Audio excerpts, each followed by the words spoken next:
Hello! In this video I will show you how to enable Google Assistant on lock screen on HOTWAV T5 Pro. So you have to start with opening your Google application and now click on your profile and go to settings. And now you have to click on Google Assistant and now scroll down and click on Hey Google and Voice Match. Now click here to enable Hey Google, and as you can see, Hey Google works now.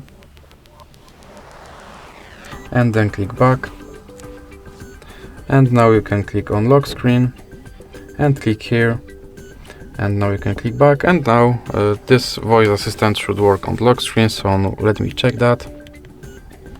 Okay Google, and as you can see, it works on lock screen.